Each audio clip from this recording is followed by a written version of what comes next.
So some pretty wild things have happened here recently. And honestly, if I wasn't showing you what I'm showing you with like citations and things, I'd be uncomfortable trying to tell you about it just because it's so wild to my mind. Okay, so we'll start here. Lavrov, this is the ISW saying Lavrov's comments escalated concern that Putin's ultimate war aim is the control of Kyiv rather than the physical occupation of all of Ukraine, which Russian forces have been unable to achieve. Well, they want to control it one way or another. If they can't control it politically with a puppet, they'll control it by military occupation if that's what they have to do. Lavrov said that the Kremlin's goal is to, quote, protect, unquote, Ukrainians from their own government, and argued that there can be no talk of any long-term agreements with Kyiv without respect, listen to this, for Russia's security. Russia's security? What are we talking about? And the rights of Russian speakers in Ukraine. But this is what he's focusing on? Okay, so that leads Zelensky to then say, like, when Russia raises the issue of security guarantees, I honestly don't know who is threatening them yet. That's a great question. Who is actually threatening Russia? Like, seriously, like what countries around the world are about to invade Russia? Yet they attacked us. They are on our land. I don't quite understand what guarantees the aggressor needs. Guarantees of what? I think the European partners want to make sure the war doesn't happen again. The only trigger for this is Russia. Great thought. I mean, but they're talking about it like they're trying to reverse it on you. And I'll show you another example of that in just a moment. Ukrainian President Zelensky also rejected China as a potential guarantor of security. He stressed that a state aiding Russia in its war cannot be trusted to protect Kyiv. Spot on. I wouldn't trust him either. Okay, some good news. Ukraine gets $4.7 billion in EU aid for Independence Day, but loses $1.2 billion over some stalled reforms. Yeah, that was bad. It didn't need to stall out like this. Here's a little bit from the Euromaidan press. Package includes 3.5 billion euros through Ukraine facility mechanism and 1 billion in exceptional macro financial assistance. As Ukraine celebrates its 34th Independence Day, the EU sends a clear message. Our solidarity with Ukraine is unwavering. Today's disbursement of over 4 billion euros demonstrates our staunch commitment, says von der Leyen. Now, this tranche is also $1 billion short. It's $1 billion smaller than planned because Kyiv has not implemented all reforms promised to the EU. They're trying, but they didn't do it. It's an unforced error, and it's a shame because, a billion's hard to come by. Okay, meanwhile, Romania is ready to provide NATO with military bases as part of a security guarantees for Ukraine, according to the country's prime minister. He emphasized that Romanian troops will not be sent to Ukraine, but Romania's contribution to supporting long-term peace in the country may involve providing NATO allies with its military bases close to the border so that, yeah, okay. So that's good. They're stepping up in various ways. Russia is expending considerable diplomatic effort to court India. The Indian foreign minister was just meeting with Putin yesterday or the day before, and that's suggesting that it's not all quite right in roses, right? So they're still working that out, where you would have thought that India would have been flinging itself into Russia's arms given the pressure that was coming from the United States, but okay, the impact of secondary sanctions is still only half felt. It's 50%, not 100% like Trump promised. It's something, it's not everything, but when are we going to get back to that? Turns out we might not. I'll show you what I mean in just a little bit. Putin said that it wasn't Russia that started and wages the war in Ukraine. I'm chuckling because it's almost hard to believe that he would even say that. Like, if I told you that he said that and I didn't have this in print right here, I'd be uncomfortable relaying that and saying that because you'd be like, no, Gerdes, that can't be true. You're just pulling our leg. No, I'm not, honestly. By the way, Putin said, we don't have unfriendly countries. We have unfriendly elites in some countries. The propaganda is working there, of course. They brainwash and say it was us who started the war and forget that it was them who started the war in 2014. That's when the war started, and we're doing all we can to stop it. How about that? So that's a way of twisting things, isn't it? And then Putin visited the closed town of Sarov in Nizhny Novgorod region, where one of the key facilities of Russia's nuclear weapons complexes is. It's located. The first Soviet atomic and hydrogen bombs were developed in Sarov. So that I don't know what he's doing there, but I think it's kind of a show of force from what I can detect. Okay. Trump's behind-the-scenes push for Ukraine peace deal has stalled, according to the Wall Street Journal. The initial optimism has faded as uncertainty grows around how far he's willing to pressure Putin or how far he's willing to support Ukraine. Improvisation won't work when facing a cold and calculated Kremlin, says the Wall Street Journal. And that's unfortunate, but this looks like what's going on. But look at what Trump's doing and then what he's not doing. And the pieces just, they don't seem to add up, right? So the Slovak president, Peter Pellegrini, thanked Donald Trump for his reaction to the strike on the Druzhba oil pipeline. I talked about this today. I quote, I value his firm and negative stance regarding Ukraine's attack on the Druzhba oil pipeline, the energy infrastructure on which the people of Slovakia and our economy depend. I also expect support from our partners in the European Union, Pellegrini said in a statement. But wait a minute, there is an American factory bombed in Ukraine, and so far, Trump hasn't said anything. On Truth Social, he's talking about how it's a great honor to report that the United States now fully owns 10% of Intel.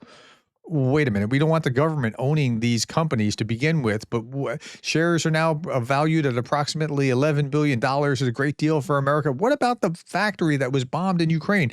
Nothing. Now, he did talk about that briefly when he was pressed about this in a press. I'll show you this in just a moment. In the meantime, Hegseth fires a general whose agency's intel assessment of damage from the Iran strikes angered Trump. This is in AP News. Here we are. Lieutenant General Jeffrey Cruz will no longer serve as the head of the U.S. Defense Intelligence Agency.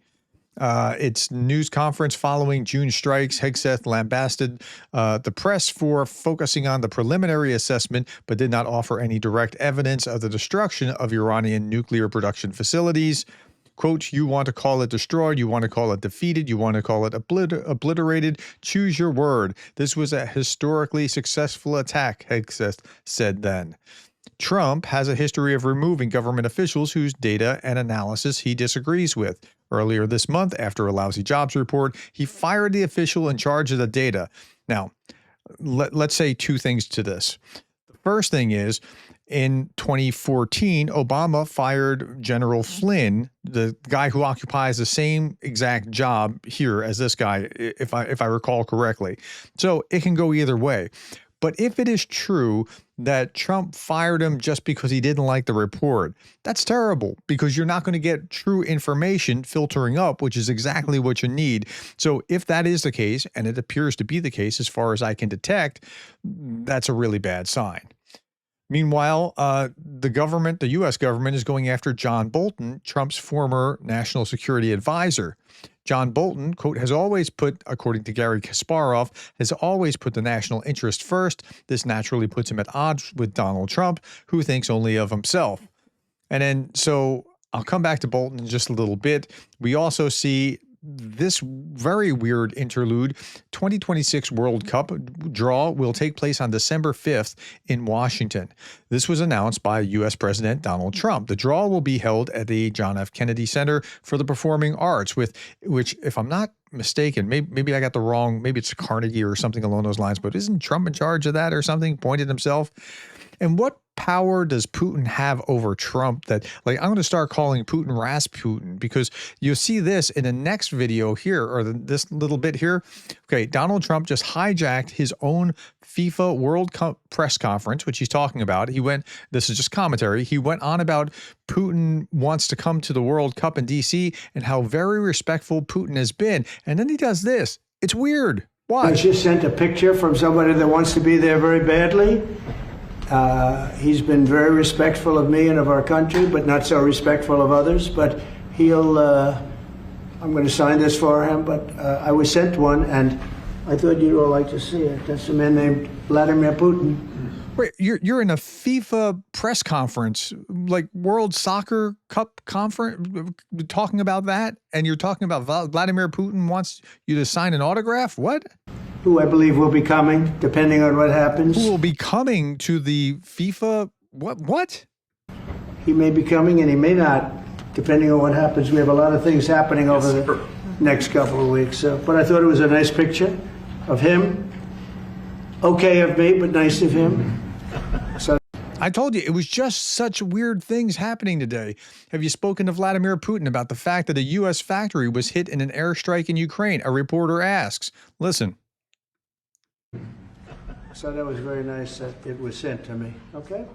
Mr. President, on yes. that subject, have you talked to Vladimir Putin about the fact that yesterday a big U.S. factory was hit in a Russian airstrike in Ukraine? Thank you, reporter, for asking that. That's what I've been looking for this for a day and a half now. Your reaction to I that? told him I'm not happy about it. And I'm not happy about anything having to do with that war. I said he's not happy about it. That's all you can say. You're supposed to be the pro-American, pro-business, pro-America first, and a U.S. American factory was targeted, targeted. This wasn't an accident. Targeted in Ukraine, and you're just not happy about it. I settled 7 wars, and actually, if you think about pre-wars, add 3 more, so it would be 10. Wait, this math doesn't make sense. I think it's 6. Let's say it's 7. 3 pre-wars. That settling pre-wars doesn't count as settling. And what were they? I thought this would be in the middle of the pack in terms of difficulty. No, I'm not happy about anything about that war. Nothing. Not happy at all. We'll see what happens. I think over the next 2 weeks. Oh, here we go with another 2 weeks. Way it's gonna... Okay, so that's where Trump is. I talked about this more than he did, which is kind of bizarre in these 2 videos. Okay, meanwhile, we're back to this. This was going on at the same time. J.D. Vance is being interviewed. He's talking about how the FBI was raiding John Bolton's house. For what reasons? That the FBI is searching the home of former Ambassador John Bolton, his office as well. Sure. Can you tell me, why is the FBI raiding Ambassador Bolton's home and office, and did the White House get a heads up? Well, so we're in the very early stages of an ongoing investigation into John Bolton. I will say we're going to let that investigation proceed. What I can tell you is that unlike the Biden DOJ and the Biden FBI, our law enforcement agencies are going to be driven by law and not by politics. And so if we think that Ambassador... But it really does look like you're being driven by politics, because John Bolton is such a ferocious critic of the Trump administration and a ferocious defender of the United States.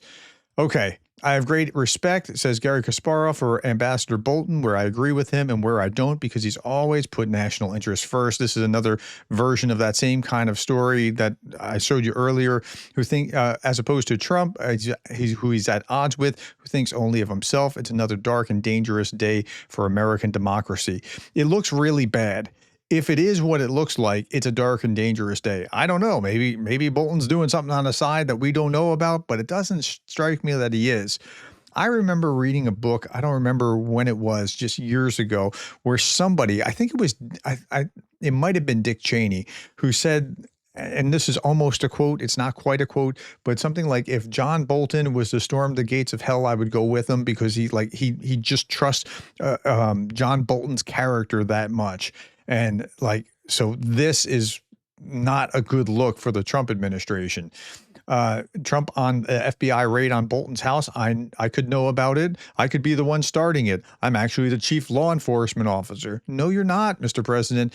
What you are is I put this in the chat GPT. The president of the United States is the head of the executive branch, and he's responsible for ensuring that laws are faithfully executed. However, the chief law enforcement officer is the attorney general. That's not what you are. You're not the chief law enforcement officer, regardless of what you decide to say.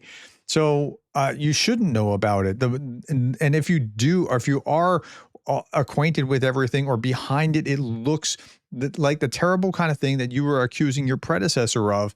And it's just a bad, at minimum, it's a bad look, and it could be worse. Now, there is if you're worried about whatever Trump is doing, there's a natural pause within the system, and that is that within a year and 3 months, there's going to be a midterm election, and at that midterm election, it'll probably not go very well for the Republicans. That odds are 72% of Democratic voters say that they are extremely motivated to vote in next year's midterm elections. That's 22 points above Republican voters at 50%, and that's normal, right? The party that's in power isn't nearly as motivated as the party that's out of power, and so this is a natural way that things could shape. And without having control of both the presidency and the House and the Senate, then you have to make deals within, as you legislate. So, okay. By the way, tomorrow morning, I'll be doing a live stream at 10 a.m. with a long-term State Department employee who was a Foreign Service officer for decades. It's my cousin Frank, and we talked some time ago. We'll just try to be, we'll answer your questions about what's going on in the world and how other countries are experiencing this. All right, my friends, that's all that I have for you today. Thank you for your time. Thank you for the likes, the shares, and the subscribes, and thank you for being the kind of person that cares about Ukraine.